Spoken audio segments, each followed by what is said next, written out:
Hey y'all, I was just telling my daughter and her friend this story that is really absolutely fucking hilarious. And I said, so before I forget to do this, because I'm, a little inebriated right now. Before I forget to do this, let me come and tell the story on Facebook. So we were talking about babies and children's and babies' mamas and different things like that, and roommate stories, just talking about funny things. I don't even know what made me think about this, but we started talking about my daughter's first birthday party. Oh, because of the baby. Because both of my granddaughters, for whatever reason, the little heathens that they are, they like to throw their legs up on the table when they're eating. And it has been a constant battle to try to figure out how to keep these children from throwing their damn toes on my kitchen table. And I don't know if we ever accomplished that with Sanaya. I don't know if she grew out of it. There's like no amount of chastisement, moving, or whatever could deter this child from trying to put her toes on my table. Which then led me to think about children and development and how my daughter started walking at 9 months old. So we were talking about spanking children, and I just remember that the first time I had to pop this little girl, she was only a year old, and it broke my heart to have to do so, but I called her and she ran from me at a year old. And I was saying, this child started walking at 9 months old. By 10 months old, she was strutting around like a goddamn toddler. So by 12 months old, this little heifer was running, okay? And a bitch was tired, okay? So that led to then, as we have these conversations, to her first birthday party. Because, like I said, I was talking about her first time I had to pop her ass. I've got some real serious rules about when, you might have to pop a child. I'm not a real big fan of it. But one is if they do something that's extremely dangerous to themselves and others, or just incredible defiance, especially for no good goddamn reason other than the fact that they're being evil. Okay? It's not wrong often we want to not let kids be defiant and make their own decisions and stuff like that. It just depends on the way in which they're doing it. But some shit that will get you like running out in the middle of the street, I've always told my children, you run out in that street, if the car won't kill you, I will. So, in any case, and this, I had a runner, y'all. People make fun of the white people, all right, with the little harnesses and the leashes. But this child, that child was a runner. So I actually put her on a little child leash when I took her to a Black alumni picnic, and she was trying to step with the cues.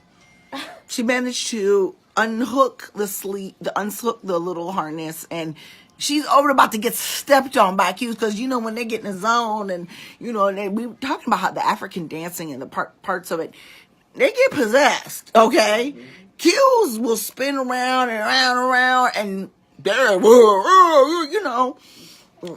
and they not gonna pay attention to a little toddler running in their midst. So I had to go and get her ass. And I was like, okay, I got to get a harness.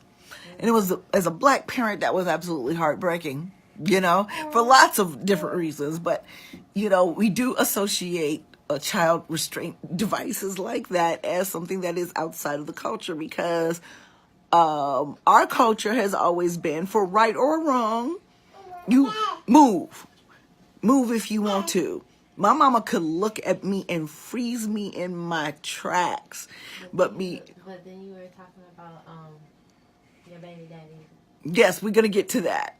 But like I said, I had to explain my reasons why this little girl is 1 year old and I'm popping her like right after her first birthday. Oh, yeah. And my mama, queen of, I will whoop your ass. My mama used to threaten me all the time. She didn't beat me. Mother was not big on spanking.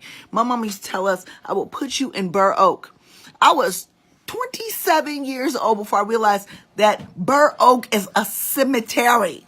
I thought it was like a juvie home. My mama was threatening to kill me all my goddamn life. So this woman who always threatened to kill me knew good and well why I was spanking this little girl, because she ran from me when I called her. And then, it's a couple pops on the leg. Mama says, how grandparents get. I'm not that grandparent, okay? Mama said, don't touch it. And I was like, if you just don't go and sit the fuck down, woman, After you, if I ran from you, I never even dreamed to run from my mama. There was a little kid in the neighborhood, and every time you could tell she was a big whooper. Every time these kids did something bad, you could tell because they was scared. And they had a little sister that would run from her mama while she was spanking her. Her mama would chase that child throughout the house. Do you hear me? Mm-hmm. So, my mother was not like that at all. But, so she was like, but you do something serious like that, it would be your ass. So anyways, this amounted to a very, very, very long and difficult day. I hate fucking kiddie parties, especially when there's black grandparents involved. Because, the other ones got to come over and show each other up, well, especially the first birthday. There's this level par excellence that is required at a black child's first birthday, and I get it. I feel it, even more now. But I think it's more the sincerity of the celebration than what you do. So, getting to the very funny part of the story so that I can now let y'all go. The baby daddy, his wife, that's a complicated story, was pregnant at my daughter's first birthday party. You do the math. And she comes and she looks at me and she's like, wait a minute. You didn't make no spaghetti? And I was just incredulous. Like that picture of that white guy that's just blinking? That meme? I was just like, and she was like, and wait a minute. You didn't make no ribs? And I'm just like, blink, blink, blink, blink, blink, blink.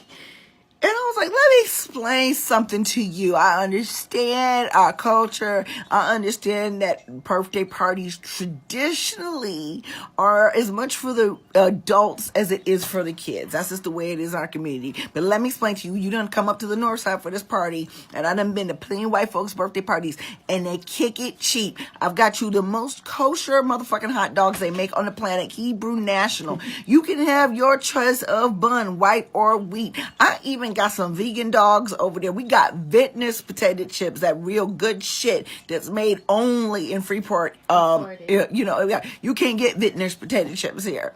And you got grape pop, you got orange pop, and you got strawberry bitch. You better go in there and enjoy yourself. And I didn't even I found all kind of interesting shit from cheap white folks living on the north side. Oh, I went to Costco. I didn't buy no big ass tub. Remember I used to get that old bucket of ice milk, really ice cream, ice milk, exactly. Give you that bullshit because they try to feed the needy and the whole damn community at a birthday party. Yep. No. White folks went and got them cute little cups. Remember them cups you used to get with the little wooden spatulas? I was like, oh, this is so retro. I was so bougie. I went and bought ice cream cups because I was not scooping out shit for these motherfuckers. I just think about, there are so many beautiful things I love about being black, but motherfucking birthday parties are not one of them. So I'm telling y'all, yeah, I got a few friends that, are witch friends in the community, and they may come through for the wee one's birthdays, as she hollers in the background because she should have her ass in bed. Savage McGee. Go to bed. Anyways. But if you come to my grandbaby's first birthday party, which we will have, because it'll be June, because she wasn't born, in the goddamn Arctic. Both of my grandbabies have beautiful birthdays. Expect that you're going to have white folk fare. I am not barbecuing for birthday parties. I like barbecue. That's because you young and you black and you got energy. Oh, black and tired.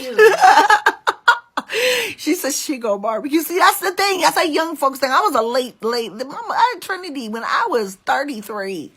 I was 10 years older than you. I was out of energy. I'm barbecuing for no motherfucker. So, okay, you might get half white, half black birthday celebration. Because she gonna do the black part. Okay, the most black part I'll do is I will go and buy some really bomb-ass, Kroger makes some bomb-ass mustard potato salad, and I would doctor it up. Because I'm black. Or I'll buy the coleslaw and I'll doctor it up. But that's all I'm doing. We're doing ice cream cups. We're not doing big ass ghetto buckets of ice milk. Okay. You know, no. And then that's the thing now in our community, these expensive ass cakes. My sister was the first one to turn me on to these cakes were amazing. Ooh. You That's the best remember part of a Brookie's first birthday. birthday? I had to find a picture of that cake, y'all. Was it Minnie Mouse? What the fuck was Yeah. it? It was like, beautiful. frosted, you know. It did not taste good at all. Oh. To me, my sister loved it, but for me, when I see an expensive ass cake like that, and it wasn't cheap, that cake was not cheap. My sister's an artist; she don't play. Maybe it was good cake, and maybe I just expected if you look that motherfucking good, you gonna taste like heaven. I don't know. Wasn't it white, pink, and black? I don't know. It was beautiful. It was one of the most beautifully decorated cakes I've ever seen in my life. Girl, do you know fancy decorative for me was to go to Costco and get a picture, put on the cake, and that freaked me out. My brother superimposed, because my brother's also a photographer, Trinity in the middle of a Finding Nemo scene. And she wanted that on her cake. But I had real issues with people eating my baby's face for her birthday. And if I had been a practitioner, I would have never put her face on a birthday cake. Oh, I would never do that. Huh? I would never. I've seen a cake a woman made of an Aquaman with a penis sticking out of the water. Because we do the most. We do the most. Aquaman? Yeah. Why Aquaman out of all? Because Aquaman's new in theaters, I guess. He's fine as fuck. The man is fine. I don't know. You know Lisa Bonet working at Juju. Look at the men in her life. Lisa Bonet. Lenny Kravitz's ex-wife who's married to the dude who plays Aquaman. I can't, Jason, whatever his name is. I don't know. I didn't see him. He was on Game of Thrones too. Yes.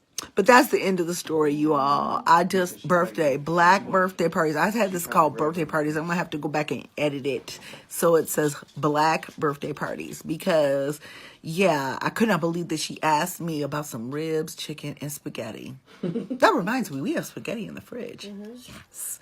All right. Love, peace, Afro Grease. Stay black, y'all.